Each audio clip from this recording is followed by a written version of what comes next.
Hello everyone, welcome my YouTube channel. আজকে চা বানাচ্ছিলাম, একটু অন্যরকমভাবে চা বানাচ্ছিলাম, তাই ভাবলাম তোমাদের সাথে একটু শেয়ার করি চাটা। আজকে আমার ওপর চায়ের দায়িত্ব দেওয়া হয়েছিল। বিকেলের দিকে চা না খেলে তো মাথা ধরে। বিকেলের দিকে কে কে চা খেতে ভালোবাসো সবাই বলো। বিকেলের দিকে মাই চা বানায়, আজ আমি বানালাম।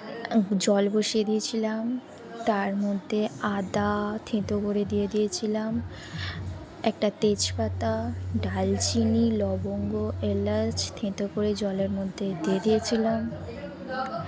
জলটা ভালো করে ফুটে গেলে একটুখানি জল আমি তুলে রেখেছিলাম,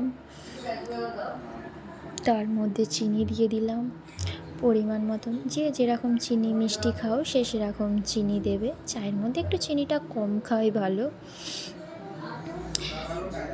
জলটা ভালো করে ফুটে গেলে চা দিয়ে দেবে জলের মধ্যে। চাটা একটু ভালো করে ফুটে যায়, যাতে তোমরা সবাই একটু ওয়েট করবে চাটা যাতে ভালো করে ফোটে। আর জলটা যে তুলে রেখেছিলাম তার মধ্যে দুধ গুলে নিয়েছি, আমুল দুধ গুলে চাটা ভালো করে ফোটাচ্ছি। ভালো করে চাটা ফোটানো হলে তার মধ্যে দুধ দিয়ে দেবে।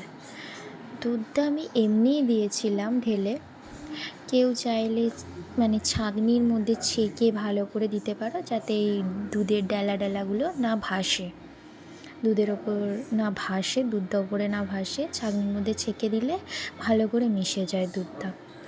চাটা ভালো করে ফুটিয়ে নেবে, নিয়ে কড়া হয়ে দুধটা দিয়ে ভালো করে চাটা ফোটাবে। চাটা একটু কড়া যাতে হয়ে গেল আমাদের চা কমপ্লিট। কেমন লাগলো সবাই বলো। একটু অন্যরকম করলাম বলে তোমাদের সাথে একটু শেয়ার করলাম। তোমরাও খেয়ে দেখো, গলা মাথা দুটোই ছাড়বে। কেমন লাগলো তোমাদের অবশ্যই জানিও।